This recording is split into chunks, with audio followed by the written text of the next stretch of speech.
vimos la semana pasada la cuarta iglesia, la iglesia de Tiatira. Y para recordarles nada más, desde la iglesia de Éfeso, pasando por Esmirna, que Dios no tiene que reclamarle nada, sino le da ánimo. Éfeso, la iglesia de Pérgamo, la iglesia de Tiatira, viene en un espiral descendente. Simplemente Dios les dice, empezando por Éfeso, que tiene que corregir algo, que vuelvan a su primer amor, pero después comienzan a hundirse más las iglesias en su pecado.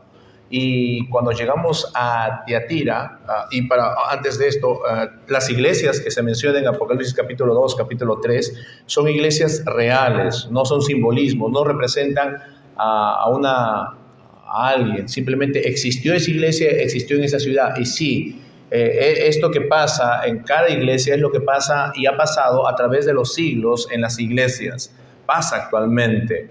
Y hemos visto la semana pasada con la iglesia de Tiatira, que está en Apocalipsis capítulo 2, a partir del verso 18, que es la iglesia más pequeña, pero es a quien más le escribe. Es decir, la carta es más extensa, siendo una iglesia muy, muy pequeña.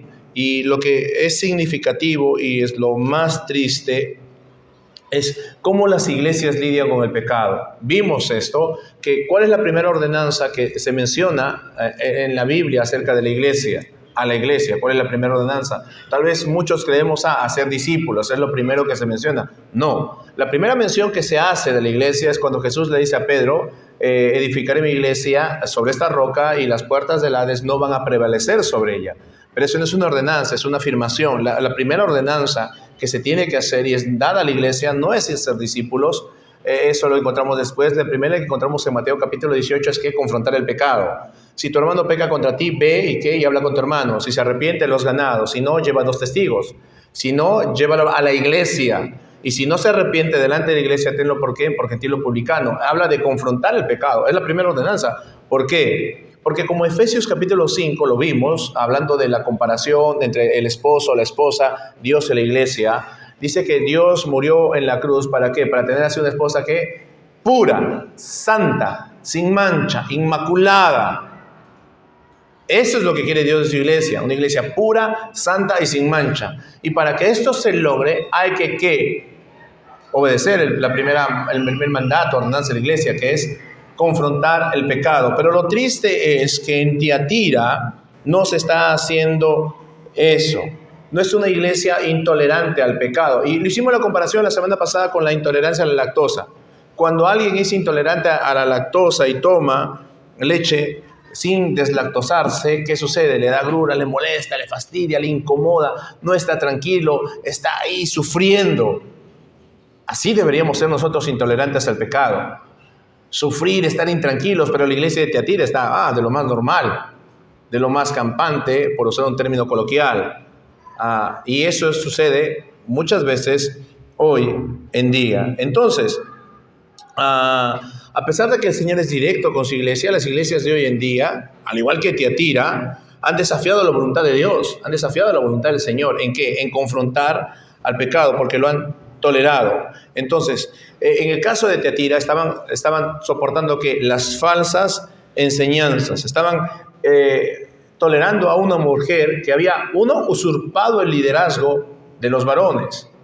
Alguien en son de broma dijo, y leí un comentario acerca de esto que decía, seguro no era una iglesia bautista Tiatira, porque si hubiese sido iglesia bautista, una mujer no hubiese estado ahí en el liderazgo y lo hubiesen permitido.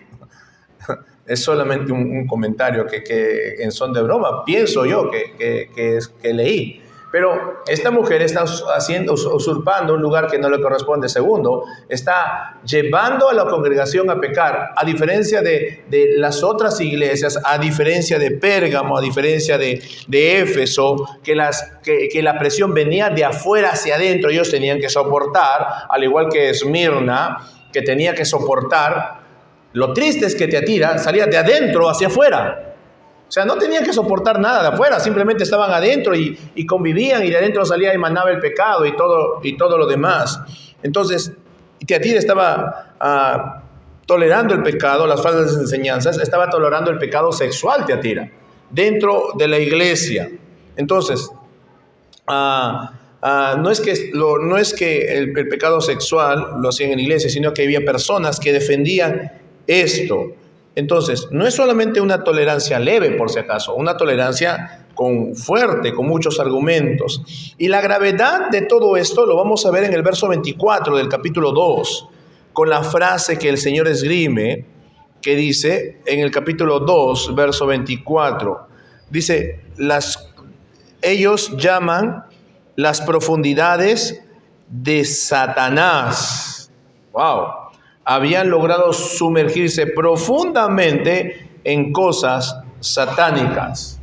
Y al igual que todas las iglesias que hemos analizado hasta ahora, Éfeso, Esmirna, Pérgamo y ahora Tiatira, lo hemos dividido por partes. Primero, ¿quién es el autor? Y vemos que es Jesucristo, obviamente. Jesucristo es quien le dicta a Juan, a diferencia de en otras porciones, que es el Espíritu Santo, como hemos visto en las demás, en otros libros de la Biblia, que es el Espíritu Santo quien inspira a la persona a escribir. Aquí es un dictado directo por Jesús. La carta a todas las iglesias tiene el mismo inicial. Escribe al ángel de la iglesia en tal lugar, escribe al ángel de la iglesia en tal lugar. Y vimos en primer lugar quién es la persona que escribe y cómo se presenta. Vimos que es Jesucristo y tiene una presentación, aterradora, de juicio. Escribe al ángel que está en la iglesia de Tiatira. Dice, he aquí, ¿cómo se presenta? Se presenta como que el Hijo de Dios. Y es la única vez que en el libro de Apocalipsis Jesús se presenta o se le menciona como Hijo de Dios. Siempre se presenta como Hijo de Hombre. ¿Por qué? Porque la palabra Hijo de Hombre vino cuando, si bien es cierto, es un título mesiánico, pero es la parte mesiánica que vino a la tierra. Es decir, vino en humildad, vino a morir por nosotros, vino a dar su vida, vino a pagar tus pecados, vino a darte vida eterna. Vino en misericordia, pero cuando se usa el título de Hijo de Dios ya es diferente. Es Hijo de Dios para hacer juicio, es para dar su pago a cada uno según sus obras. Y esta es la única vez que se menciona este término de Hijo de Dios en Jesucristo en el libro de Apocalipsis. Y lo menciona aquí a la iglesia de Tiatira, Hijo de Dios que tiene como ojos como llama de fuego. Y hemos visto que Jesús está en el capítulo 1, que está en medio de su iglesia, analizando, cuidando, dándoles fortaleza, depurando el pecado, y él todo lo conoce. Aparentemente Tiatira era una iglesia que a los ojos de la comunidad, a los ojos de los vecinos, a los ojos de otras iglesias, era una iglesia muy buena, era una iglesia formidable, una iglesia, quisiéramos ser como los de Tiatira, quisiéramos vivir como ellos, pero lo que no saben es cómo estaba dentro. Y eso es lo que el Señor dice: yo conozco, estoy viendo, y ustedes están totalmente en contra de mí. Y lo otro que menciona es como ojos como llama de fuego, verso 18, y pies semejantes al bronce que bruñido. Aquí está su descripción. Básicamente se le ve en su carácter de juicio. Nada oculto es a sus ojos, nada. Y él va a pisotear ¿a quién? En juicio a sus enemigos, a los que se oponen contra él. Entonces, como te dije, es interesante cómo se presenta Jesús como Hijo de Dios en primer lugar. En segundo lugar, vimos la ciudad, ¿ya? La ciudad Tiatira. Vimos que Tiatira era simplemente un gran valle que va desde ese lugar, Tiatira, hasta la localidad de Pérgamo. Y este se usaba, Alejandro Magno lo usó como un descanso para sus tropas. Realmente la gente o los enemigos querían ir a conquistar Pérgamo, pero tenían que pasar por este valle. Y este valle, Alejandro Magno puso sus tropas ¿para qué? Para ofrecer la primera defensa en favor de Pérgamo. Pero luego, cuando los romanos conquistaron el mundo y trajeron la Pax Romana o la paz romana, establecieron este lugar ya como una ciudad, ya lo dejaron fuera como un lugar del ejército, ¿ya? Y simplemente lo establecieron como una ciudad. Y estaba en la mitad entre Pérgamo y Sardis. Y era romanos desde el 190 antes de Cristo hasta el 300 después de Cristo. Entonces, ¿qué sucedía? Se convirtió en la ciudad más grande de artesanos. ¿Recuerdas? Se hacía mucho trabajo en púrpura y Lidia era de Tiatira. El libro de Hechos nos cuenta eso, ya lo veremos después cuando analicemos la iglesia, o ya lo hemos visto, pero lo veremos en un momento en el tercer punto. Y este era el lugar, y lo particular era que esta ciudad se llegó a ser sede de todos los gremios. Es decir, si habían carpinteros, bien, hagamos nuestro gremio de los carpinteros. Si había pescadores, hagamos el gremio de los pescadores. Si había trabajadores de los panaderos, hagamos el gremio de los panaderos. Hagamos el gremio de los de construcción. Hagamos el gremio de los arquitectos, el gremio de las enfermeras. O sea, cada profesión tenía su gremio. Y como gremio tenía que su Dios. Y como Dios, la ciudad, ¿qué hacía? Pues lo clásico, lo habitual. ¿Recuerdas quién era Rahab? Se dice que ¿cuál era la profesión de Rahab? Rahab era una ramera. Y cuando pensamos en esta profesión de Rahab, de ramera, pensamos inmediatamente, está en las calles, o está en una casa de citas. No, ella era una ramera del templo. Las ciudades paganas en esos tiempos, y aún en los tiempos bíblicos, ¿qué es lo que hacía? Ellos hacían templos a sus dioses. Y para llegarse más a los dioses, para congregarse con ellos, dependiendo del dios que tenían, algunos bebían licor como Baco, el dios del vino, y tenían que llegar hasta marearse para poder conectarse con la divinidad y eso. Rahab era una ramera del templo, es decir, para llegar a la divinidad y congraciarme con ella tenían que tener relaciones sexuales. Entonces mi ofrenda era tener relaciones sexuales en el templo, y había rameras del templo. Rahab era una de ellas. Y esto era lo que se hacía en Tiatira. Cada gremio o cada sindicato tenía su dios, y en sus celebraciones, esas fiestas sindicales que había, tenían que rendir culto a su dios y tener este tipo de relaciones. Entonces, esto era lo que populaba en la ciudad de Tiatira. Entonces, de esta ciudad, el personaje más representativo que encontramos en Hechos de los Apóstoles es Lidia. Cuando Pablo predica en Filipos, recuerdas, alguien se convierte, Lidia, vendedora de púrpura. Y el verso siguiente nos dice en Hechos 16 que ella le pide a su familia, le pide a Pablo que se quede con ellos. Y le insiste, y se queda con ellos, y Lidia es bautizada, ella y su familia. Y esto es el tercer punto, la iglesia. ¿Cómo solo se identifica la iglesia nada más? Y como te digo, Hechos 19 nos menciona el ministerio de Pablo con Lidia. Y algunos dicen que la palabra de Dios nos dice que Lidia fue bautizada con su familia. Y es muy probable que ella, regresando, haya fundado en su casa o haya abierto en su casa una iglesia. Porque las iglesias no tenían locales propios como este local hasta el siglo V. Los primeros siglos, las iglesias se reunían ¿dónde? En casa. Y vimos la semana pasada que por lo menos la Biblia nos menciona 3 iglesias donde se desarrollaban. Vimos la iglesia en Jerusalén que se desarrollaba en la casa de ¿quién? ¿Recuerdas? Cuando Rode tocaron la puerta y pensaron que es el espíritu de Pedro, porque Pedro estaba encarcelado. ¿Dónde se reunían? ¿Dónde estaban orando? En la casa de la mamá de Juan Marcos. La siguiente iglesia, la iglesia de Colosas, ¿dónde se reunía? En la casa de Filemón. Y hay una iglesia, la iglesia de la Odisea, y yo les dejé tarea para la mañana, y no lo hicieron, en la tarde.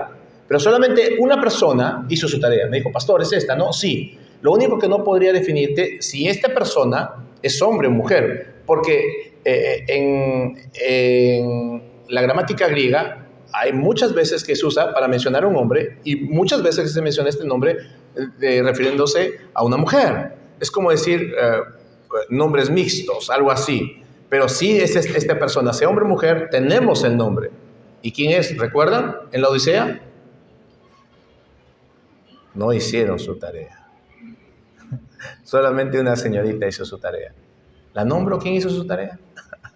Pero la Biblia nos menciona tres casas, por lo menos en el Nuevo Testamento.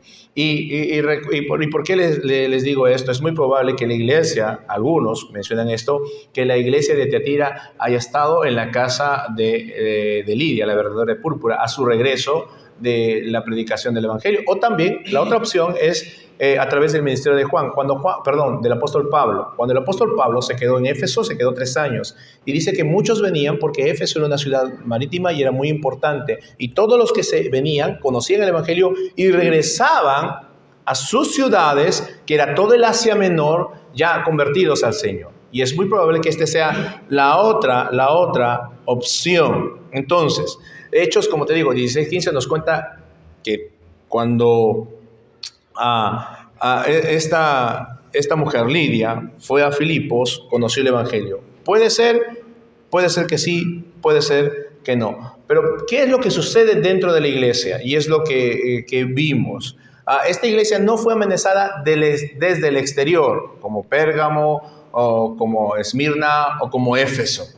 Esta iglesia es desde el interior, se comprometió, ¿ya?, con las profundidades de Satanás. El desastre en esta iglesia no fue ataque de falsos maestros, sino un ataque de falsas doctrinas que venían en el interior, del interior de la iglesia. No eran hombres malvados de fuera quienes trataban de dañar a la iglesia, eran personas malvadas de dentro. Entonces, Satanás utilizó a una mujer que se le menciona como Jezabel. Es muy probable que no sea Jezabel, no su nombre no sea verdaderamente Jezabel, sino se la compare con la Jezabel del Antiguo Testamento. Ya lo veremos en algunos momentos. Pero ¿qué es lo que hace? Esta mujer fomenta, primero es profetiza, asume un lugar que no le corresponde, asume una posición de liderazgo dentro de la iglesia que va en contra de la palabra de Dios, y la iglesia le está permitiendo. Segundo, fomenta que las personas tengan relaciones sexuales, o sea, que forniquen, que cometer pecados sexuales. Y tercero, la participación de los ídolos. Entonces, la iglesia tenía un portavoz dentro, que era esta mujer, que defendía todo esto. Entonces, esta es la iglesia. La cuarta cosa que vimos la semana pasada, entre la mañana y la noche, es que el elogio a la iglesia. Y esto es lo sorprendente, porque no es una iglesia tan mala, entre comillas, por así decirlo. Miren el elogio que se da a la iglesia, el verso 19. Yo conozco que tus obras, amor, fe, servicio y paciencia. Amor, fe, servicio y paciencia. 4 cosas que Dios elogia a esta iglesia. Esta iglesia tenía amor unos para con otros. Veían la necesidad de un hermano, no, yo te veo en necesidad, yo te ayudo, ven a mi casa. O toma, ¿qué necesitas? Miren. Era una iglesia que se desvivía, que cuando habla de fe es muy probable que sea fidelidad. Eran fieles. Y 2, su servicio. Ellos eran muy serviciales. Hermanos, necesitamos que mañana vengan a arreglar. Yo vengo. O hermanos, necesitamos. Era algo así como en el Antiguo Testamento, cuando se pidió para el altar, que querían hacer, y Moisés tiene que decir a la sinagoga, el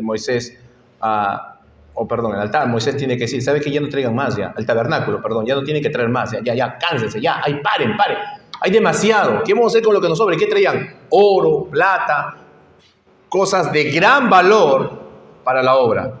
Y más o menos podríamos decir que la iglesia era así, era gran servicial, todos querían servir. Y 3, paciencia. ¿Paciencia en qué? En que era, tal vez, en cierta manera había persecución, había mal nombramiento de los cristianos, y tenían paciencia, no se exasperaban y nada más. Miren estas 4 características que vimos la semana pasada, ¿no? Están involucrados, satisfacen las necesidades de unos a otros, y luego dice, y que tus obras postreras son más que las, es decir, ha sido que en aumento. Ha sido en aumento. Desde que conoces a Cristo, tu amor por los hermanos, ¿cómo ha ido? En aumento. Ejemplo, si solamente satisfacía la necesidad de 1 o 2, ahora no. Ahora mínimo, no estás tranquilo si no satisface las necesidades de 10, 2 hermanos. Si antes era servicial, bueno, sí, voy a servir solamente un día a la semana, no. Ahora lo hago 3, 4 veces. Igual con la fidelidad, con la paciencia. Han ido como creciendo en aumento.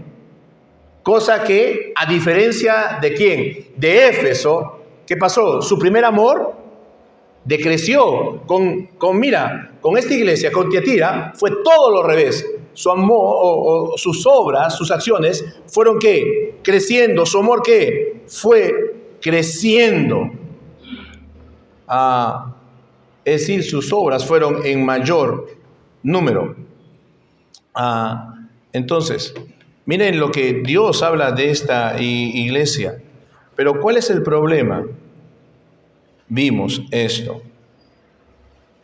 Verso 20. Pero, wow, cuánto me gustaría sacar desde el verso 20 hacia abajo y que la iglesia se diga que es una iglesia al igual que Esmirna. Dice, pero tengo unas pocas cosas contra ti. Y en realidad no son pocas, son 2 o 3, pero son fundamentales que destruyen a la iglesia. Primero, que toleras que esa mujer Jezabel, que se dice profetiza, enseñe y seduzca a mis siervos a fornicar y a comer cosas sacrificadas a los ídolos. Entonces, por eso te digo, una iglesia que se muestra amorosa, que sirve a la comunidad, que tiene amor unos con otros, que es fiel, que tiene paciencia. A veces la comunidad no se quiere aprovechar y ella es paciente, no explotan. ¡Wow! Y cuán buen testimonio han tenido con la comunidad. Y como te dije al principio, cuánto otras iglesias, wow, mira cómo los hermanos se aman en Tiatira, mira cómo los hermanos sirven, salen a hacer estas cosas, salen a hacer misiones, salen a hacer obras de caridad, salen a entregar donaciones a los pobres. Miren cómo hace, cómo quisieron, pero no saben lo que está sucediendo por dentro. Por dentro que están como en las profundidades de Satanás. Y es lo que el Señor está diciendo aquí. Dice, había mucho amor, mucha fidelidad, pero estaban ¿qué? Decrecientes sobre la sana doctrina, toleraban el pecado, no confrontaban el pecado. El gran problema es que fueron tan insensibles al pecado que miren hasta dónde aumentó el pecado. No lo confrontaron de tal manera que estaban llevando muchos creyentes a la perdición.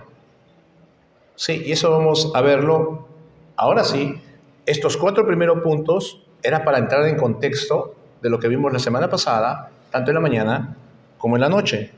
Ahora vamos, lo que nos toca ahora, el 5.º punto, ¿correcto? Que es la condena. La condena que Dios hace a la iglesia de Tiatira. Y el 6.º punto lo veremos esta tarde, en la noche. Pero miren lo que dice la condena, el verso 20. Pero tengo esto contra ti. Wow, esto es una declaración bastante aterradora.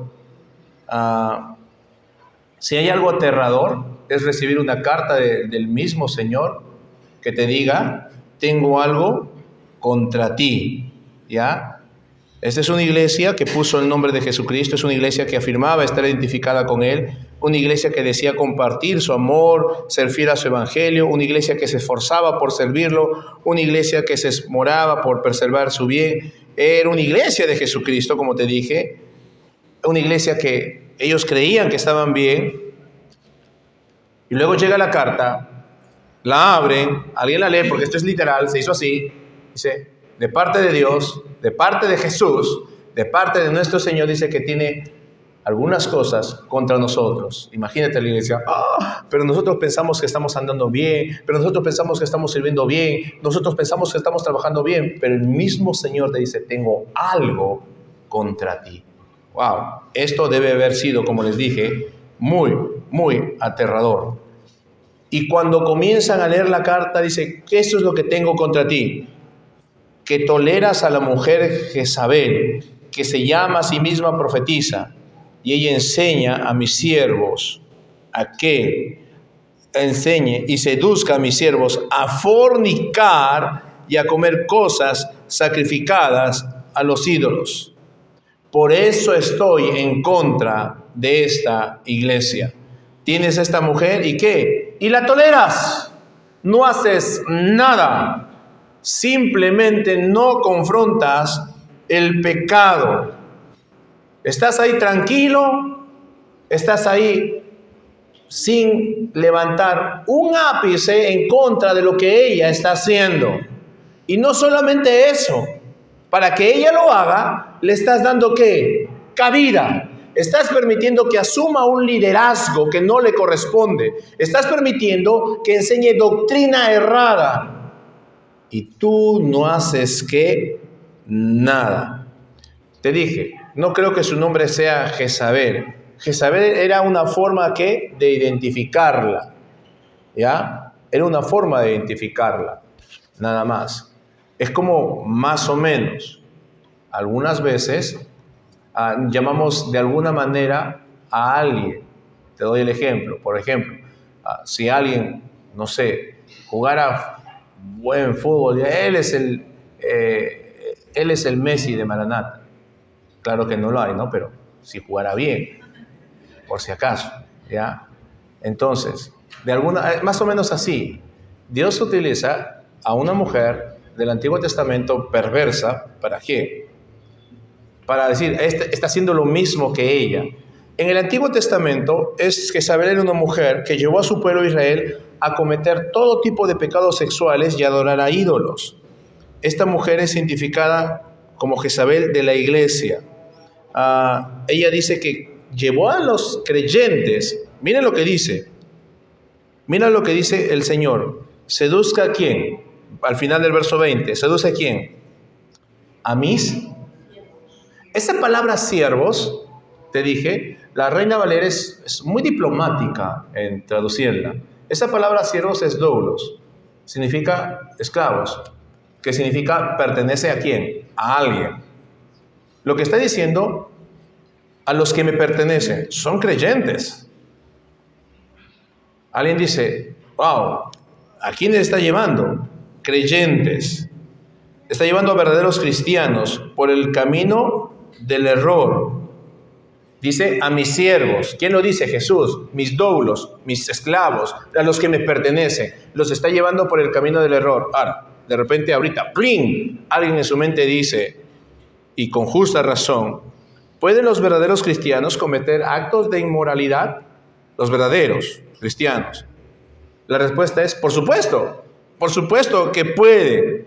Pablo hablando a la iglesia de Corintios, en Primera de Corintios, capítulo 6, y es un verso bastante conocido. En el capítulo 6 de Primera de Corintios, el verso 15 dice, ¿no sabéis que vuestros cuerpos son miembros de Cristo? ¿Quitaré pues los miembros de Cristo y los haré miembros de una ramera? De ningún modo.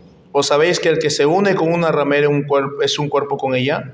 Porque dice, los dos serán una sola carne, pero el que se une al Señor, un espíritu es con él. Dice, ¿huid de qué?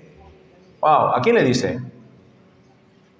Si te dice que huyas de algo es porque puedes, ¿qué? Hacerlo. Dios no va, a ver, Dios te dice, ten cuidado de ir a Marte. ¿Escribe en la Biblia? ¿Por qué? Porque sabe que no vas a ir, que no vamos a ir, que no vamos a poder. O sea, Dios no te va a poner una prohibición que no puedas hacerlo. Si lo haces, ¿por qué? Porque puedes hacerlo. Otro pecado que el hombre comete está fuera del cuerpo, mas el que fornica contra su propio cuerpo, peca. ¿O ignoráis que vuestro cuerpo es templo del Espíritu Santo, el cual tenéis de Dios y no sois vuestro?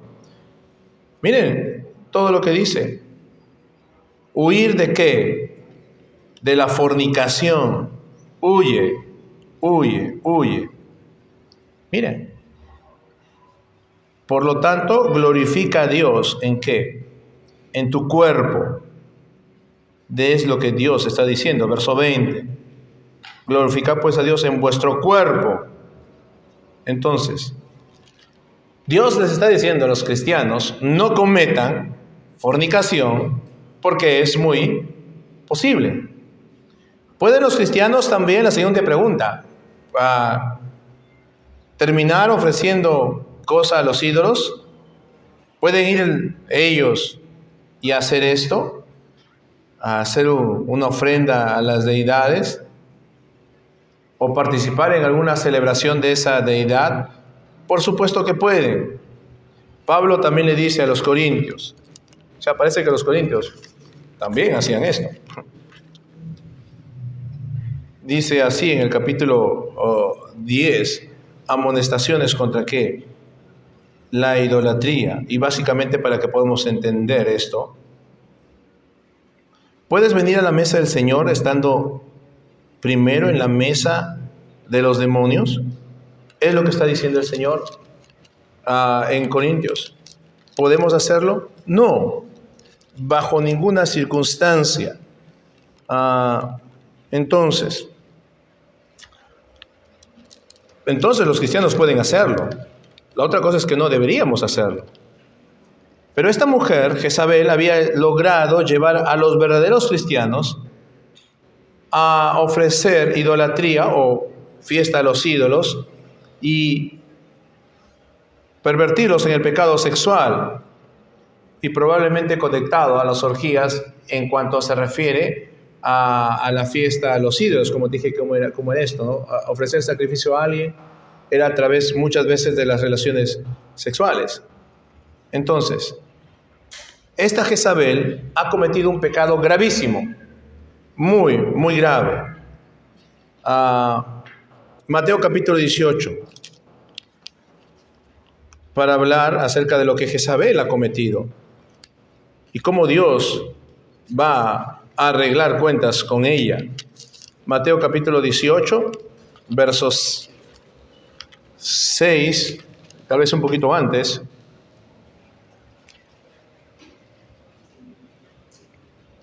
Cualquiera que haga tropezar a alguno de estos pequeños que creen en mí, mejor le fuera que se le colgase al cuello una piedra de molino, de asno, y que se le hundiese en lo profundo del mar. Y luego dice: ¡ay del mundo por los tropiezos! Porque es necesario que vengan tropiezos, pero ¡ay de aquel hombre por quien viene el tropiezo! ¿A qué se refiere? Obviamente el Señor se refiere a sus hijos, ¿ya? A uno de mis hijos, es decir, a uno de estos creyentes. Quien haga que uno de estos cristianos que cree en mí tropiece, es mejor que esté muerto, dice el Señor, porque se las va a ver conmigo. Es fuerte. Así que todos aquellos que enseñan herejías, todos que enseñan aquello que va en contra de Dios, todos aquellos que usurpan un lugar dentro de una congregación que no les compete y llevan al error a sus hijos, como hacen los niños. Voy a hacer como hacen los niños pequeños. Miran lo que les espera. En serio, miren lo que dice el Señor. Si conduces a un creyente al pecado, es mejor que estés muerto, ¿ya? Es mejor que... ¿Cómo es amarrarse una piedra de molino y tirarse al mar? ¿Te imaginas? Esa muerte es una muerte cruel. Morir ahogado es una de las muertes más crueles y tristes y duras que existen. Y Dios dice eso. Es mejor que murieras dolorosa antes que un cristiano peque. Es lo que el Señor está diciendo, porque si no, ¿qué?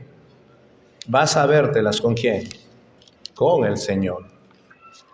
Y eso sí es, ¿para qué? Para tener cuidado. Y miren lo que dice el verso 7, lo que leí. ¡Ay del mundo! ¡Ay! Y sabes, ya hemos visto qué significa un ay en las Escrituras. ¿Ya? Es lo que significa juicio.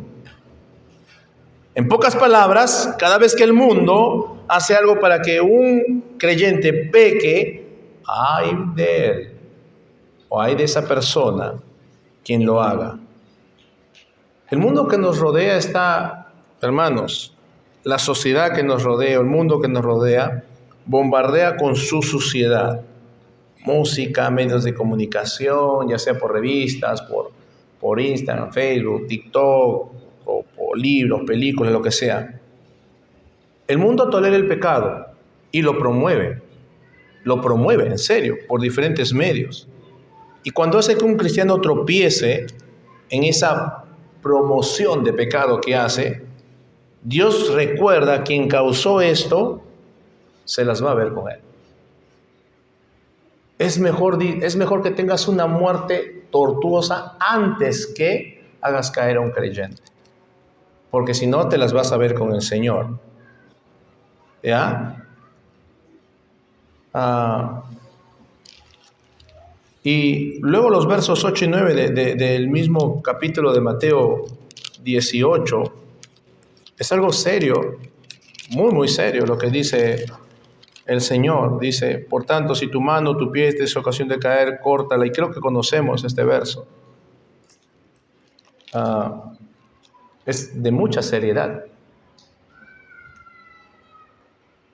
Es por eso que Santiago dice, no os hagáis maestros vosotros mismos, porque acarrearéis mayor condenación. Ahora, volvamos al capítulo 2 de Apocalipsis, por favor.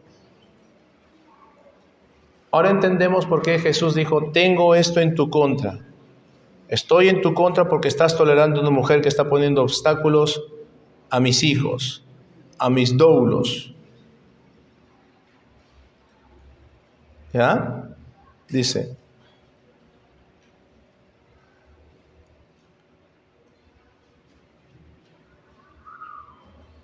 tú no te estás ocupando de eso. Toleras. Esta mujer está llevando a mis hijos dentro de la iglesia a pecar. Ahora, vamos a ver un poco por qué era Jezabel acerca de esto. Ella era agente de Satanás para corromper al pueblo de Dios. Y esta mujer en Tiatira, esta mujer que vemos aquí, fue nombrada en honor a la notoria hija de un hombre llamado Edbal. Y eso lo encontramos en el Antiguo Testamento. Jezabel, esposa de Acán, Primera de Reyes, capítulo 16, verso 30, nos va a dar un poco de luz acerca de esta Jezabel. Es la misma que amenazó a Elías Tisbita, quien dijo, si para hoy no está Elías como uno de los profetas muertos de Baal, y Elías por eso huyó. Pero vamos a Primera de Reyes, capítulo 16.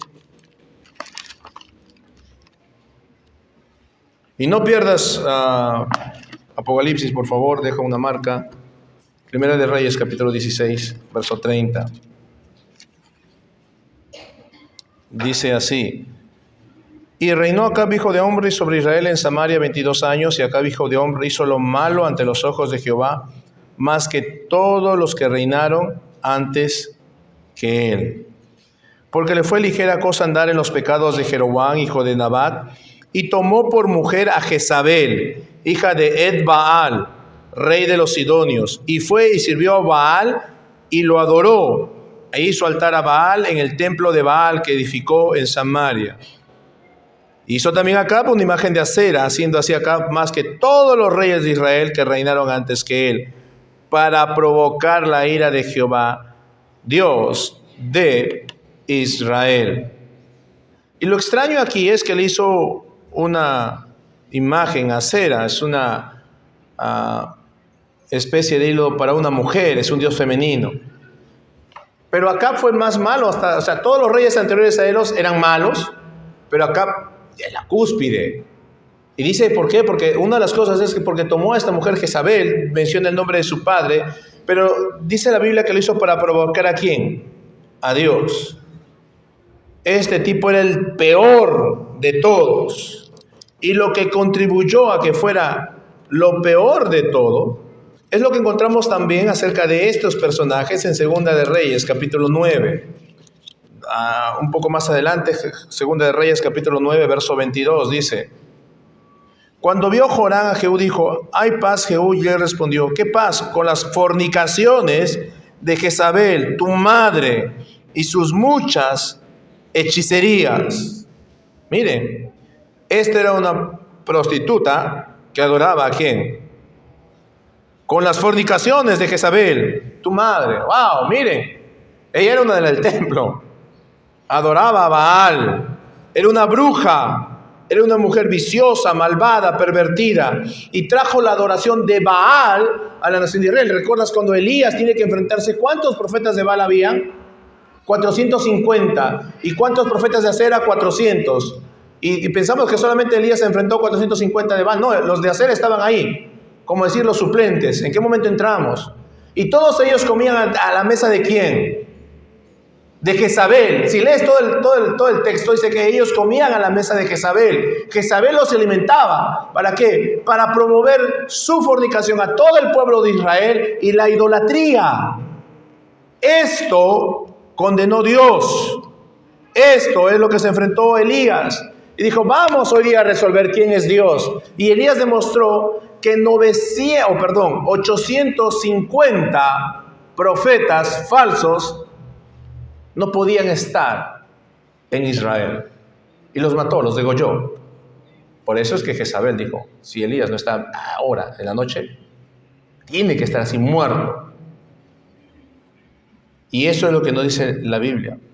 Así que esta mujer se llama ¿qué? Jezabel. No está recibiendo un cumplido por si acaso. ¿O sí? ¿A alguien le gustaría que le digan, habla Abimael? Si alguien te dice Abimael, ¿tú qué dirías? Dime cualquier cosa, cualquier apodo, pero no me digas Abimael. Para los chicos nuevos, estoy hablando de el líder del Sendero Luminoso. Tal vez ustedes no lo conocieron, es una persona muy atroz. ¿O a alguien le gustaría que le digan, hola Hitler? No es un cumplido, es que es un insulto. Entre broma y broma, cuando alguien entre broma, juego, maltrata a un niño, le dicen, habla Herodes. Y no es un cumplido, es que es un insulto. Así que esto de Jezabel no es un cumplido. Mira, me están comparando a Jezabel. Olvídate. ¿Qué están haciendo? Miren lo que está haciendo esta mujer. No está recibiendo un cumplido. Ella está, ¿qué cosa? Seduciendo con éxito a los creyentes. Con éxito a los creyentes. A algunos de ellos los lleva a la idolatría, a la actividad sexual. Es lo que está haciendo. Pero la pregunta es, si alguien entra a la iglesia y te dice, vamos a fornicar, todos juntos, vamos. Yo creo que la tildarían de loca. O vamos a comer sacrificado a los ídolos. Yo creo, obviamente, que la tildarían de ¿qué? De chiflada, por usar un término. Entonces me pongo a pensar, ¿hay algo ella que dobló las escrituras o que teológicamente, porque tiene que ser teológicamente, convenció a quién? A las personas para que con su teología retorcida le hicieran caso? Porque si alguien te dice, vamos a fornicar, obviamente, oye, ¿estás tú mal? Pero tuvo que haber un engaño teológico dentro. ¿Sabes qué hacen las sectas? ¿Qué hacen las sectas? Por ejemplo, ¿qué hacen? O paren de sufrir. ¿Qué es lo que dicen ellos? Con el aceite bendito de la viuda de Sarepta. Sí, es el mismo aceite que Elías y nunca te va a faltar la prosperidad en tu casa. Dice, y nunca cogen un verso, dice, y nunca faltó el aceite de su casa. Así te va a hacer, viene en el mismo lugar, lo hemos explicado. Y creo que hasta aceite de carro, de hambre, etc. Pero ¿sabes qué es lo que hacen? Tuercen las escrituras. Y te cogen un verso y lo tuercen de tal manera que la gente, ¿qué? Como dirían los jóvenes, come. Se deja engañar. Y están contentos. ¿Por qué crees que hay tantas personas en esas comunidades tontamente entregando su dinero a Dios, entre comillas, dicen que a Dios, para que vuelva la prosperidad a su hogar, cuando realmente es un engaño? Porque teológicamente tuercen las escrituras. ¿Recuerdas? Se me fue el nombre, lo tenía, pero se me fue. ¿Por qué vino la reforma? Porque decía, ni bien, y esto lo mencioné en el campamento, ni bien tu monedita caiga en y era un sacerdote, siglo XVI, siglo XV, cuando tu monedita caiga en la caja y comience a escucharse, el alma de tu ser querido comenzará a salir del infierno, del purgatorio, y comenzará a caminar hacia el cielo. Y mientras más suene, más rápido serán sus pasos. Tengo el nombre, tiene el nombre de ese sacerdote, está dentro de la historia. Y alguna gente ahora dice, muy bien, murió mi papá, mi mamá, mi tío, vamos a orar por su descanso. O vamos a orar para que con el rezo de todos los santos pueda pasar del infierno al cielo, o si está en el purgatorio. Y eso no encuentro en la Escritura, pero es torcido. ¿Qué vas a orar por su descanso? Si está en el cielo no necesitas orar, Él necesita que ore por ti, porque acá estamos ¿qué? En atrocidad en el cielo. ¿Qué mayor descanso que en el cielo? ¡Wow! Es un gozo, es una paz. Pablo decía, quisiera estar con Cristo, que es muchísimo mejor. No dice mucho, no dice un poco más, dice, ¿cómo? Muchísimo. Como los niños, ¿no? ¿Cuánto helado quieres? Mamá, muchísimo helado. Un abuelo, no, muchísimo más. Así, Pablo dice, muchísimo mejor es estar con Cristo. Así que hay que orar por la paz de ellos, o por su descanso eterno. No hay nada. Ellos tendrían que clamar por nosotros. Una vez, Señor, que venga, no más, para que disfrute lo que yo estoy disfrutando. Pero tú eres en las Escrituras y ¿qué?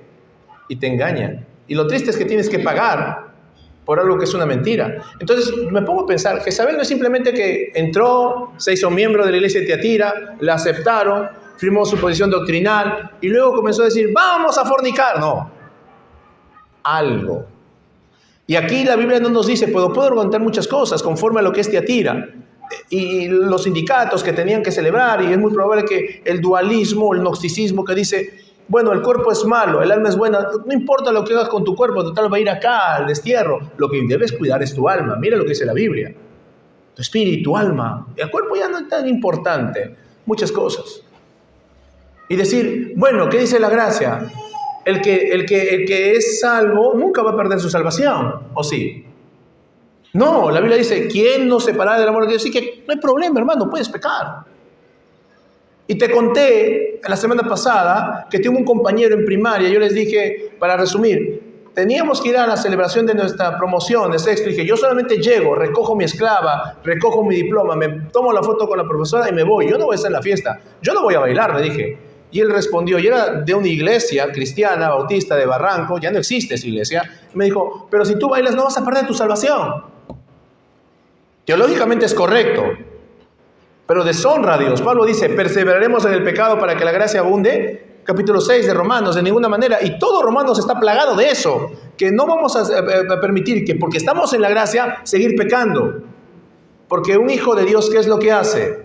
Odia lo que Dios odia, ¿o no? Porque somos ¿de qué? Somos de la misma esencia. Porque somos nacidos de nuevo. ¿Recuerdas cuando Jesús dijo, yo y el Padre uno somos de la misma esencia? Entonces, si somos hijos de Dios, odiamos lo que Dios odia. ¿Y qué es lo que odia Dios? El pecado. Pero muchas veces, erróneamente vamos a dejarnos seducir, como la iglesia de Tiatira. Y vamos a vivir ¿cómo? Tranquilos. Cuando Dios quiere que confrontes el pecado.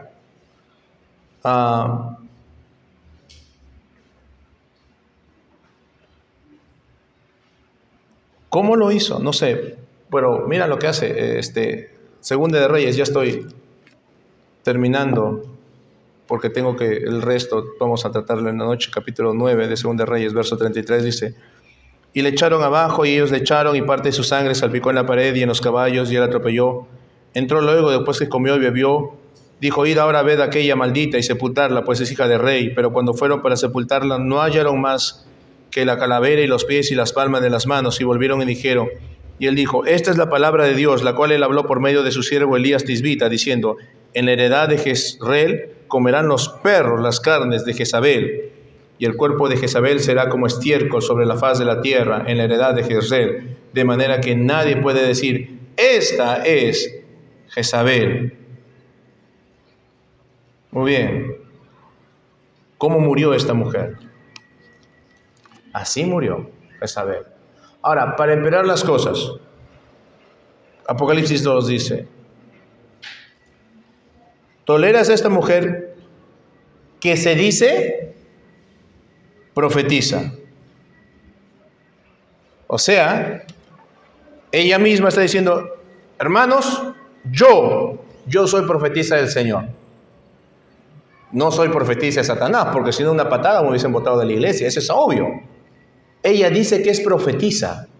Y lo triste es que ella afirmaba que traía un mensaje ¿de quién? De Dios. Acá el tiempo es corto, pero no era de Dios, hermanos. Obviamente. Ella era una mentirosa, ella era una hipócrita, que estaba bajo el control de Satanás. Pero sorprendentemente, ¿ella qué? ¿Su mensaje qué?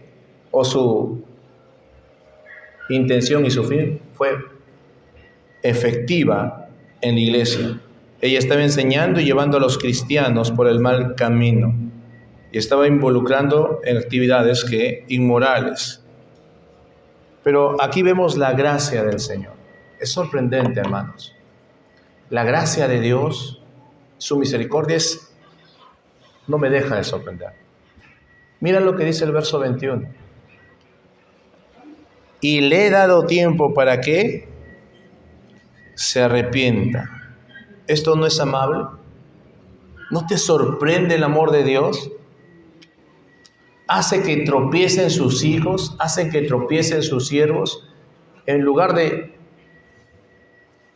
mandar un fuego consumidor. Miren su gracia, dice, le he dado ¿qué?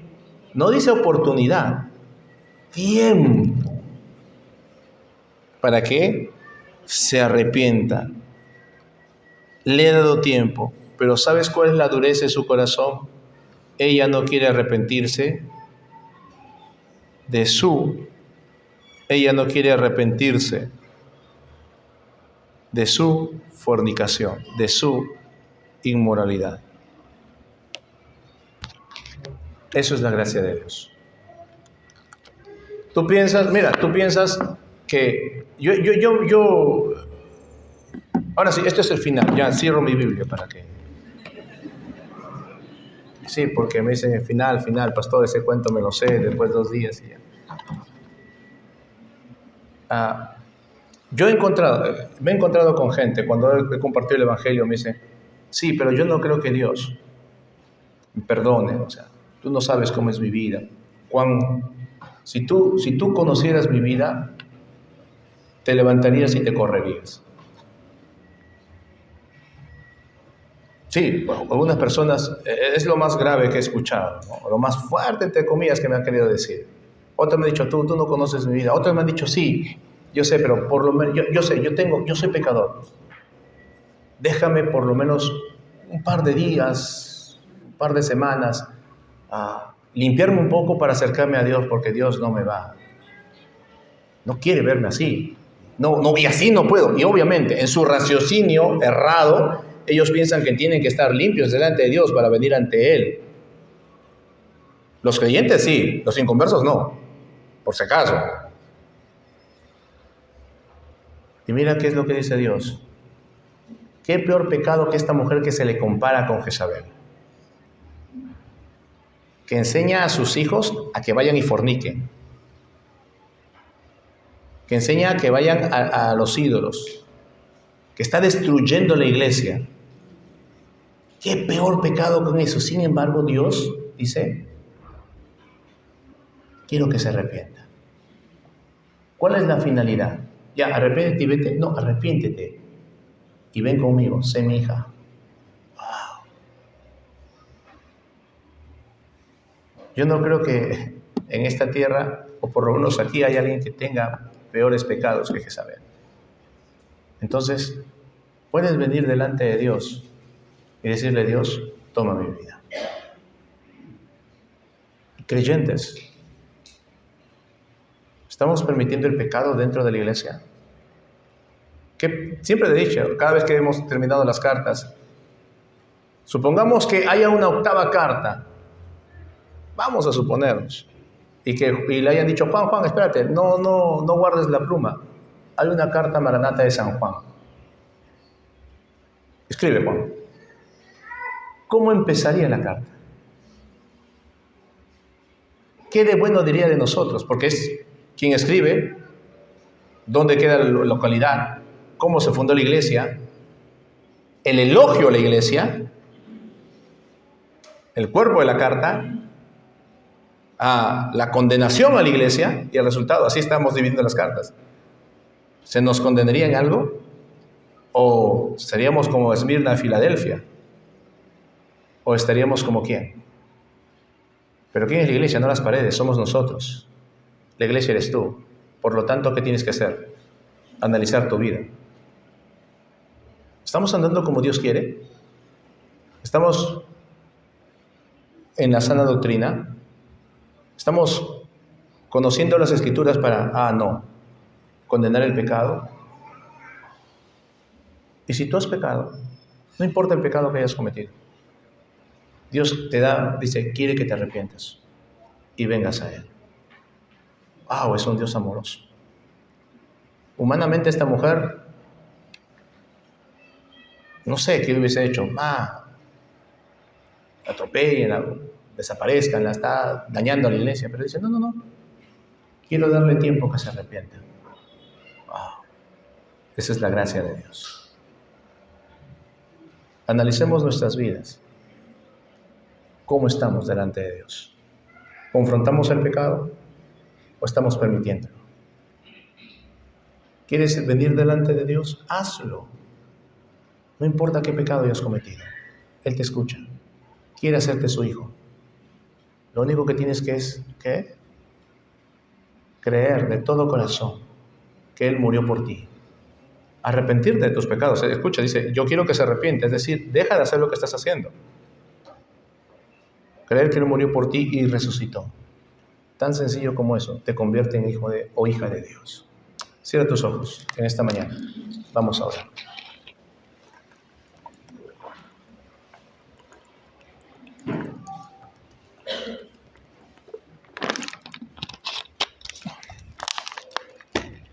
Tiatira,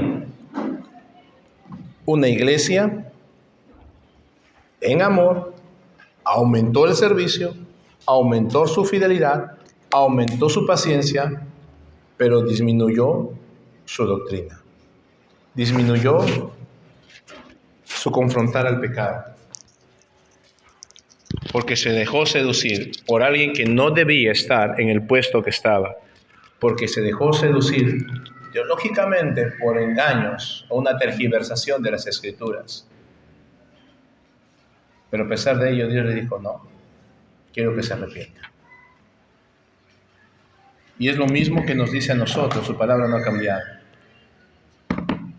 No toleremos el pecado. Analiza tu vida. ¿Cómo sería la carta que Dios diga de Maranata?